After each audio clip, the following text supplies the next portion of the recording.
Ads లేకుండా latest episodes చూడండి.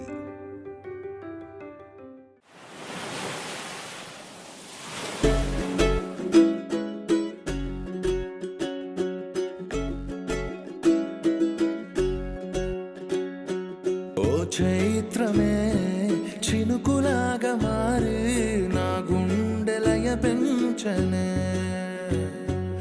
ఆలోచనే అతిథిలాగా చేరి నా గొంతు శృతి మించనే ఇది సంగీతమంటే నమ్మదు నా మనసే నువ్వు సంతోషమై చేరాక ప్రియా మదిలో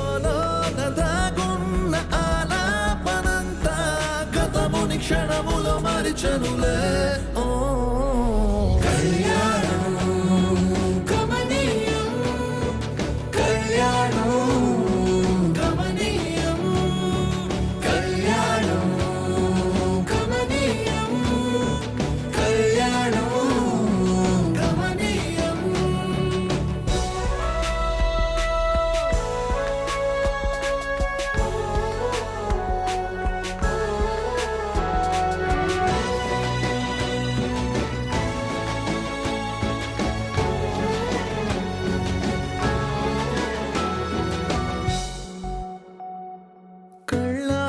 చూస్తే కలలోన కూడా కల నిజమైన కలలే కదా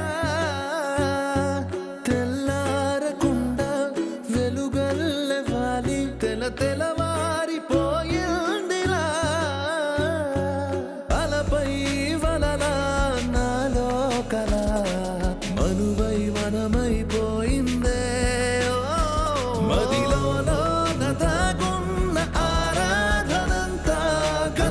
క్షణములో మరిచనులే ఓ కళ్యాణం గమనీయం కళ్యాణం గమనీయం కళ్యాణం గమనీయం కళ్యాణం గమనీయం.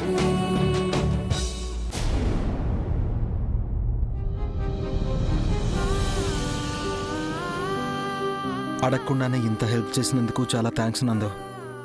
గిదేంది గిట్ల థ్యాంక్స్ చెప్తున్నావు?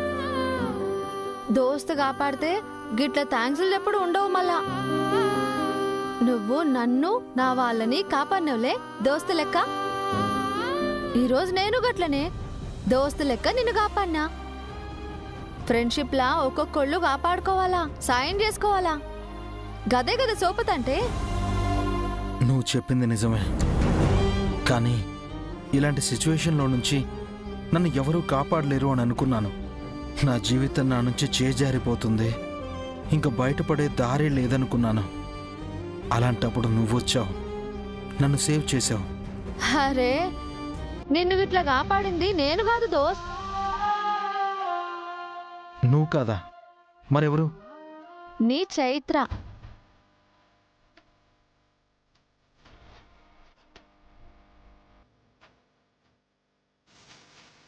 నా చైత్రనా? అవు మళ్ళా ఆ చైత్ర మీద నీ ప్రేమను చూసే నేను గిట్లా రావాలని, నిన్ను గిట్లా కాపాడాలని ఫిక్స్ అయినా.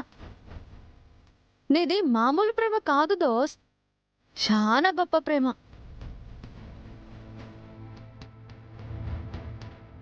భార్య గిట్ల దూరమైనాక చాలా మంది తోడు కోసమో ఇంకేదో అనో మళ్ళీ పెళ్లి చేసుకుందామనే చూస్తారు.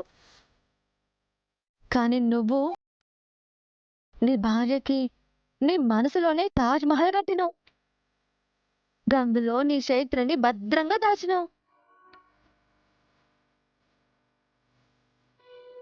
ఆమె పైన గా ప్రేమను చూసి చైత్ర స్థానంలో ఎవ్వరిని చూడవని, ఎవ్వరిని రానియవని అర్థమైంది. అందుకే ఎట్లయినా నిన్ను కాపాడాలనుకున్నా, నీ ప్రేమ కోసం కాపాడిన వల్ల. థ్యాంక్స్. గదేంది మళ్ళా థ్యాంక్స్ చెప్తివి? ఈ థ్యాంక్స్ నా ప్రేమను అర్థం చేసుకున్నందుకు. అరే దోస్తు, నువ్వు చెప్పినట్లే నేను గిట్ల నువ్వు చేసిన సహాయానికి గా థ్యాంక్స్ చెప్పుడు మొదలు పెడితే ఓ 2 దినాలు నేను నీకు థ్యాంక్స్ చెప్తానే ఉండాలి. మన మధ్య ఫ్రెండ్షిప్ గొడవల దగ్గర నుంచి ఇలా హెల్ప్ చేసుకునేంత వరకు భలే మారింది కదా. గదంతా గా పైవాడు ఇట్లా రాసిండు మళ్ళా. ఇది ఇలానే ఉండాలి నందు. మన ఇద్దరికీ ఒకరి అవసరం మరొకరికి ఉంది. అదే మన ఇద్దరిని ఇలా నిలబెట్టింది, నిన్నిక్కడి వరకు వచ్చేలా చేసింది. అవు ఏక్దమ్ మస్తు చెప్పినవు దోస్త్. నీకు నేను గిట్లా నీ పక్కన ఉండాలా, నాకు నా వాళ్ళు మంచిగా ఉండాలా. నిన్ను నీ వాళ్ళని కాపాడే బాధ్యత నాది. నువ్వు గిట్లా మా వాళ్ళని కాపాడినవని ఆ నమ్మకంతోనే ఇట్లొచ్చిన దోస్త్. నా పైన నీ నమ్మకాన్ని చెదరనివ్వను. అలాగే నువ్వు చైత్ర స్థానంలో వచ్చావు. అంతకు మించి మన మధ్య బంధము బంధుత్వము ఉండదు. నేను ఇలానే హద్దుల్లోనే ఉంటాను. ఎలాంటి పరిస్థితుల్లోనూ హద్దు మీరను. గదు నాకు చెప్పక్కర్లేదు దోస్త్. నువ్వేందో నీ లెక్కేందో నాకు తెలుసు. నీ నుంచి ఇస్సమంతైన ఇబ్బంది అయితే నాకుండదని తెలుసు. నీకు నా నుంచి ఇబ్బంది ఉండకపోవచ్చు, కానీ మా వాళ్ళ నుంచి ఉండొచ్చు. అవు మళ్ళా ఇందాకిట్లా చూసినాగా మీ అత్తయ్య గా పక్కనే ఉన్న మస్తు కిలాడిపోరి గా పేరు స్మైలీ గాలతో జర హుషారుగానే ఉండాలా. అరే గదేంది దోస్త్, ఇంట్లో చనిపోయిందనుకున్న మనిషి తిరిగొస్తే మస్తు ఖుషి అవ్వాలి గాని గాలేంది ప్రశ్నల వర్షం కురిపిస్తారు. వాళ్ళంతేనందో. చైత్ర అంటే వాళ్ళకిష్టం ఉండదు. తను బ్రతికున్నన్ని రోజులు నా నుంచి చైత్రాన్ని దూరం చేయాలని వేయని నాటకం లేదు, ఆడని అబద్ధం లేదు. ఆహా, అయితే మస్తు ఖతర్నాకే ఆళ్ళు. వాళ్ళు నీ మీద కూడా ఫోకస్ చేస్తారు, నిన్ను టార్గెట్ చేస్తారు. నువ్వు వాళ్ళతో జాగ్రత్తగా ఉండాలి. అవు నిజమే మళ్ళా. చిన్న అనుమానం వచ్చినా వదలరు.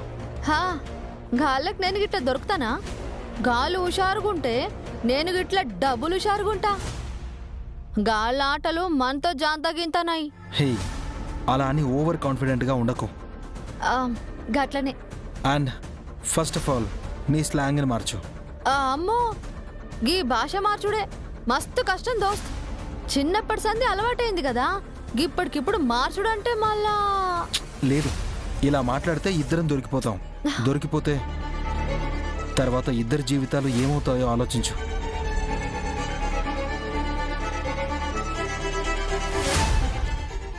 గట్లనే దోస్త్, ఈ భాష మార్చుకుంటా మళ్ళా ఈ భాషని మార్చుకుంటాను ఫ్రెండ్. పొరపాటున కూడా మన వైపు నుంచి ఏ తప్పు కూడా వాళ్ళకి కనబడకూడదు. అవు మళ్ళా అవును, ఏ పొరపాటు రాకూడదు. ఒక్క క్లూ దొరికినా వాళ్ళు అనుమాన పడతారు. ఆ తర్వాత నీ గురించి కూపిలాగడం మొదలు పెడతారు.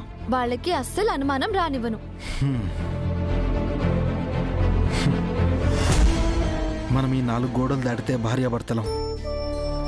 ఈ 4 గోడల మధ్య మనం ఫ్రెండ్స్. ఈ గోడ దాటితే నేను ఈ ఇంటి కోడల్లాగా నటించాలి, అంతే కదా? ఏందో దోస్త్, నా తలరాతలో నటిస్తూనే ఉండాలని ఆ బ్రహ్మదేవుడు రాశాడనుకుంటా. నిన్నటి వరకు అబ్బాయిలాగా నటించా, ఈ రోజు నుంచి నీ భార్య చైత్ర లెక్క నటించాలే. నటిస్తా. ఇంకా నటిస్తూనే మనం బ్రతకాలని గుర్తుపెట్టుకున్నందు. ఎందుకంటే ఈ నటన ఏదో ఒక రోజు ఏదో ఒక పరిస్థితుల్లో ఆగిపోతుంది. ఆ తర్వాత మన జీవితాలు బ్రతుకులు వేరవుతాయి. అంతే కదా, ఎప్పటికైనా మనం విడిపోవాల్సిందేగా. ఎవరి జీవితాలు వాళ్ళు బతకాల్సిందేగా. ఆ రోజు మనం హాయిగా విడిపోవాలంటే అప్పటి వరకు మనం ప్రతిరోజు యాక్టింగ్ చేస్తున్నాం అనే గుర్తుపెట్టుకోవాలి. గట్లనే. అయ్యో, అలాగే మనం చక్కగా విడిపోదాం. దూరంగా వెళ్ళిపోయి ఫ్రెండ్స్ లా ఒకరి మేలు మరొకరు కోరుకుంటూ మంచిగా ఉందాం.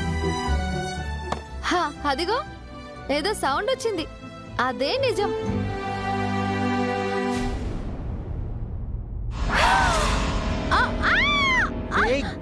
నందు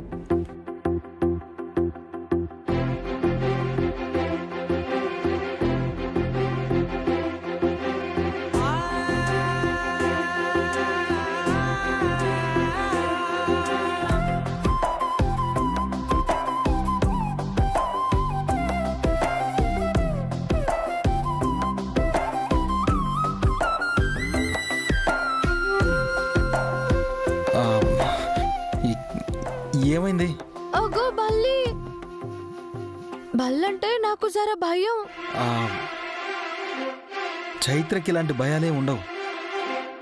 ఆ, ఆ, హా, ఆ, రోడ్డు మీద రాక్షస బల్లిని చూసిన బెదరన్ గాని ఇంట్లో గోడ మీద బల్లిని చూస్తేనే మస్తు భయం దోస్త్. ఇలా అయితే దొరికిపోతాం మరి. ఆహ్, నువ్వు పక్కనుంటావు కదా, నన్ను గిట్లాంటప్పుడు ఆ, ఆహ్, ఇలాంటప్పుడు నువ్వే నన్ను కాపాడాలి. అక్కర్లేదు. ఆ, మనం చిన్న పొరపాటు చేసి ఎవరికి దొరికిపోయినా ఇంకా మన జీవితాలు ఉండవనే నిజం గుర్తుపెట్టుకుంటే చాలు. ఆ, అప్పుడు ఇలాంటి భయాలు పొరపాట్లు అస్సలు జరగవు.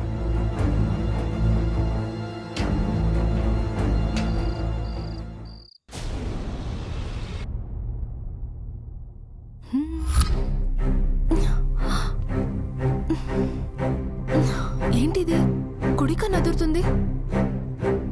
అక్కలు, అక్కలు, ఏంటి మహి? నాకు కుడిక నదురుతుంది. ఏం శకునం? నీకు ఎక్కడి నుంచో మంచి పొంగి ప్రవాహంలో వస్తుంది. అవునా?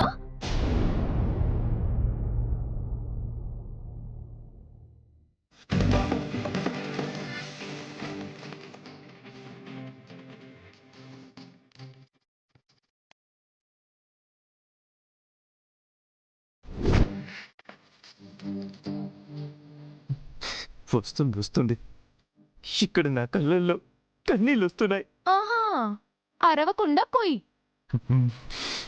కోస్తా. అయినా మహి, ఎన్ని ఉల్లిపాయలు మన ఇంటికి ఒకటేనా, లేదంటే కాలనీ మొత్తానికా?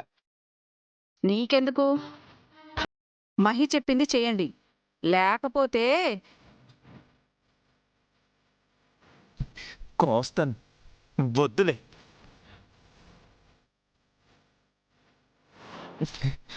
మహి, ఒంట్లో ఉన్న నీళ్ళని ఇలా కన్నీళ్ళలో వచ్చేస్తున్నాయి మహి. రానివ్వు. మీరు చేసిన పాపాలకి ప్రాశ్చిత్తంతో ఎలాగో కన్నీళ్లు కార్చాలి కదా. ఇలాగైనా కన్నీళ్లు రానివ్వు. మహి, అయినా నేను ఈ మధ్య పాపాలేం చేయలేదు కదా, నన్ను వదిలే మహి. అంత తేలిగ్గా ఎలా వదులుతాను? అయినా ఇన్ని ఉల్లిపాయలతో ఏం చేస్తావు మహి? ఆనియన్ పప్పుని చేస్తా, ఆనియన్ బజ్జీ చేస్తా, ఆనియన్ పునుగులు చేస్తా, ఆనియన్ గారెలు కూడా చేస్తా. ఇవన్నీ వేసి బజ్జీ బండి పెట్టుకుని అమ్ముకుంటావా? హా! మంచి ఐడియా ఇచ్చావు. నీ చేత అమ్మిస్తా. పంచోడు. ఛీ.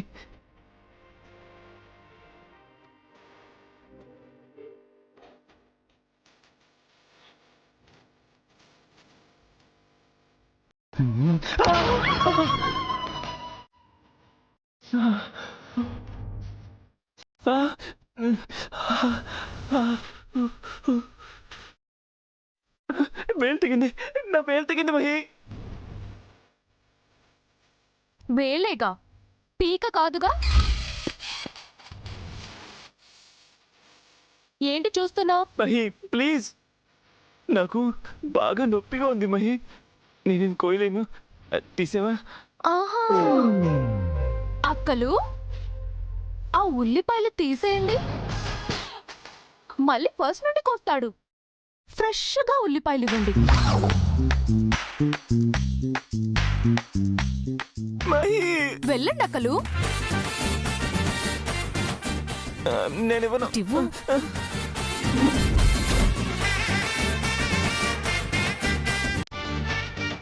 ఎన్ని ఉల్లిపాయలా? ఏంటి చూస్తున్నావు? కొయ్. కోస్తాం, కోస్తాం.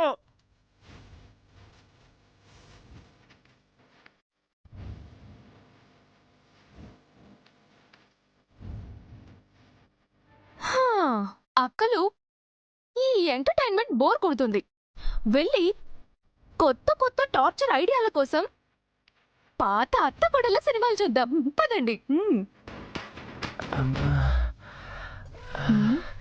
హలో, కొయ్యడం ఆపితే ఆ ఉల్లిపాయలు డబల్ అవుతాయి.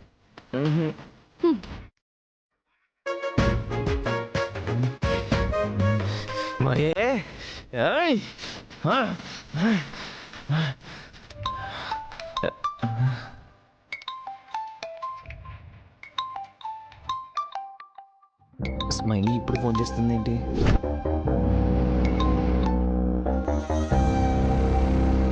హలో బేబీ, ఉన్నావా పోయావా? ప్రస్తుతానికి బతికే ఉన్నాను బేబీ. ఇక్కడేం జరుగుతుందో తెలుసా? తెలీదు, తెలుసుకోలేను. తెలిసిన ప్రస్తుతానికి ఏం చేయలేను. ఇక్కడ విషయం తెలుసుకోకుండా పిచ్చి పిచ్చిగా మాట్లాడతావేంటి? నేనున్న పరిస్థితుల్లో నాకు ఏ విషయాలు అక్కర్లేదు. చైత్ర తిరిగొచ్చింది.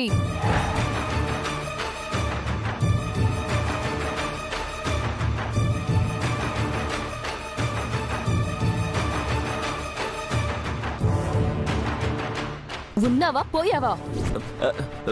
ఉన్నాను ఉన్నాను ఉన్నాను. చైత్ర తిరిగి రావడం ఏంటి? తను తిరిగి రాని లోకానికి పోయింది కదా. వచ్చింది చైత్ర కాదులే, చైత్ర రూపంలో ఉన్న ఇంకొకటి. చైత్ర రూపంలో ఉన్న ఇంకొకరా? స్మైలీ, నువ్వు నాకు సినిమా స్టోరీలు ఏం చెప్పట్లేదు కదా. అంత అవసరం నాకేంటి? మరి ఇదేంటి? మనిషిని పోలిన మనిషిలో ఉండడం ఏంటి? అదే మనం నిరూపించాలి. మనం అంటే నేను కూడానా? అవును, చైత్రలా ఇంకెవ్వరున్నా మనందరికీ ప్రాబ్లమే కదా. స్మైలీ, నాకు ఇప్పుడు అంతకన్నా పెద్ద ప్రాబ్లమ్సే ఉన్నాయి. నా వల్ల కాదు, నన్ను వదిలే. ఏయ్, అంత భయపడుతున్నావేంటి? అసలు నీకు భయం అంటే ఏంటో కూడా తెలియదంటావు కదా. అదంతా ఒకప్పుడు స్మైలీ, ఇప్పుడు భయంతోనే ఉన్నాను. భయంతోనే తిరుగుతున్నాను, భయంతోనే తొంగుంటున్నాను. భయం వైఫైలో నా చుట్టూ తిరుగుతూనే ఉంది. సర్లే, నాకు చిన్న హెల్ప్ చేసి పెట్టు. నీలో ఉన్న భయాన్ని, నీ చుట్టూ ఉన్న భయాన్ని నేనే తీసేస్తాను. అది జరిగే పని కాదులే, కానీ నీకే హెల్ప్ కావాలో చెప్పు, నేను చేయగలిగితే చేస్తాను. అదే, నీ దగ్గర చైత్ర చెల్లెలో మహి ఉంది కదా, దాన్ని అడ్డు పెట్టుకొని ఈ చైత్ర బండారని బయట పెడదాం.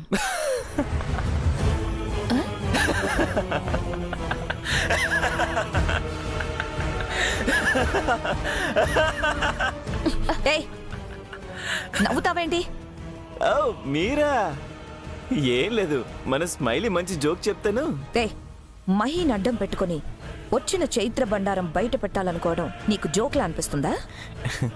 మహీని అడ్డం పెట్టుకోవడం అంటే కొరివిని తెచ్చి ముద్దు పెట్టుకోవడం లాంటిదే. దాని శాడిజం కంటే 4 బెల్ట్లు కొనుక్కొని చర్మం ఊడేలా కొట్టుకోవడం బెటర్. మీరేం చేయలేరా? ఆ దేవుడు కూడా మహీని ఏం చేయలేడు. అది పెద్ద కంచు, దాన్ని మనం ఏం చేయలేము. మరి వచ్చిన చైత్ర సంగతి తేల్చేదలా? దానికి కూడా నేనున్నాను కదా. అదేంటి ఇప్పుడే ఏం చేయలేనన్నావు? అన్నాను. ఎవరిని? మహీని ఏం చేయలేను అన్నాను. కానీ చైత్రలా వచ్చిందాన్ని ఏమీ చేయలేను అనలేదు కదా. మహి లేకుండా దీన్నేం చేయగలము? స్మైలీ, నీకు ఎవ్వరికీ తెలియని చైత్ర గురించిన సాక్ష్యం నా దగ్గర ఒకటి ఉంది.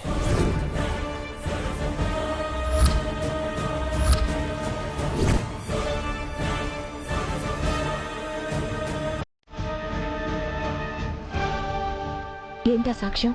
Call recording.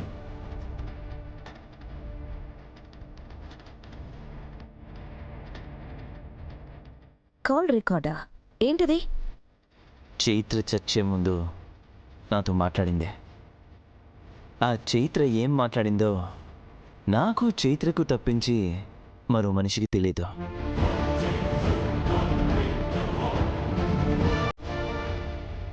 కానీ ఆ కాల్ రికార్డింగ్ బయటకు వస్తే ఆ చైత్రను చంపింది నేనే అని అందరికీ నా మీద అనుమానం వస్తుంది. అనుమానమే కదా, అంతకు మించి ఆ కాల్ రికార్డింగ్తో వాళ్ళు ఏమీ చేయలేరు.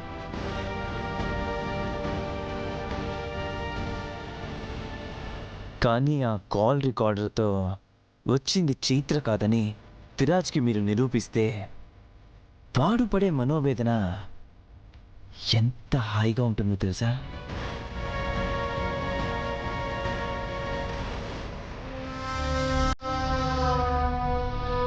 సరే, వెంటనే నాకు ఆ కాల్ రికార్డ్ని పంపించు. పంపిస్తాను. నాకు కాదు, మా పిన్ని ఫోన్కి పంపించు. సరే. దాని పుట్టు పూర్వత్తరాలు వీడు పంపించే కాల్ రికార్డ్తో తవ్వి తీయచ్చు. ఆ తర్వాత వచ్చిందాన్ని బయటికి తరిమేయచ్చు. అంతేకాదు, అసలు ఆ చైత్రని చంపింది వచ్చినదేనని అందర్నీ నమ్మించి ఆ కేసుని దీని మీద మోపి దీని పీడ విరగడి చేసుకొని అప్పుడు నేను బావతో పెళ్లి పెట్టెల మీద కూర్చోవచ్చు. సూపర్ ఐడియాలయ్యా.